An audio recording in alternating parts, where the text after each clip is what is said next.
Hello, this is John Kvale, and this is your July Capital Market Financial Planning Review. I'm going to keep myself small because I'm fighting the lights.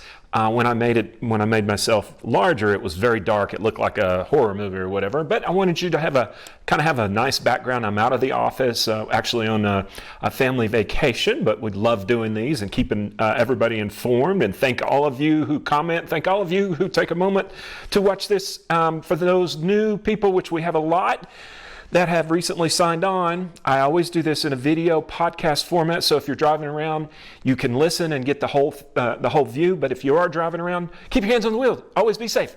Okay, here we go. I'm going to go through this fairly quickly because I don't have good Wi-Fi, but I wanted to talk especially about the Federal Reserve and the capital markets part. So back to basics. Those of you that are in listen-only mode, I'm going to the first bullet point. And newbies, I do a financial planning tip or tips, review what we've talked about the past month or anything else that has come up, and then I do capital markets. So I'm now on the financial planning tip, and I have two of them in here because I had great comments on all of these. Back to Basics series, our eighth part was about tax planning, and really the whole point is just that, planning.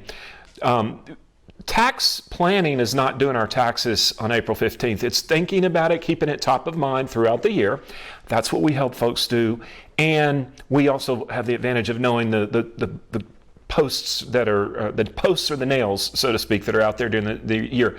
The only thing we're talking about is just have it top of mind. Think about it. If things have changed throughout the year, positively or negatively, that may affect our taxes. Okay. And I go into it deep into the post, very deep. All right, this was right near this last post was right very near this next post that I'm going to outline on the financial planning. It's very near the end of the month, but I had a lot of great feedback on this as well. And those of you that are in listen-only mode, I'm hovering over the link. I do a link to that post, so if you missed it, you can go back to it. Basically, if you've been at a company for 10 years or more, you may have health coverage options through if it's a legacy company, and the reason that you might is they may help you bridge your coverage to age 65, which is Medicare coverage. So when you retire early, this may be, or if you find you're self-employed or something like that, and you've been at a company for a long time, call your HR folks. And I go into it deep in the post. It's not easy to do because it does cost them some money. So you have to dot the I's and cross the T's. All right, this is what I really wanted to talk about. So those of you that are in listen-only mode, I've got a great chart. It doesn't highlight the zero boundary super well, so you're going to have to trust me on this, but it's the 10-year minus the 2-year.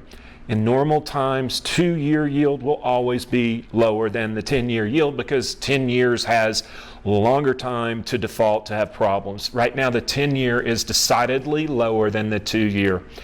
The importance of this is that it has a very accurate predictor of recession, and we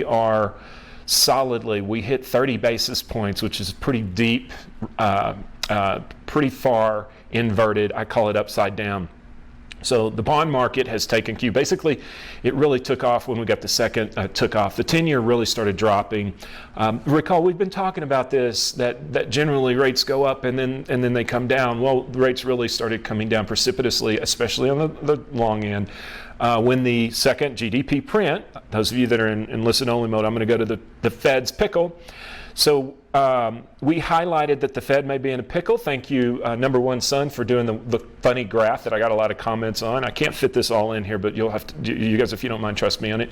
The Fed is in a pickle because we've got high CPI and it's holding tight. Now, it does look like it's probably peaked, and you guys can come back at us and say, yeah, you said that a while back. Well, we had oil go up, but CPI is still too high for their liking, and the way that the Federal Reserve slows inflation, consumer price index inflation, is they raise interest rates. And so if you raise interest rates, you pin down demand.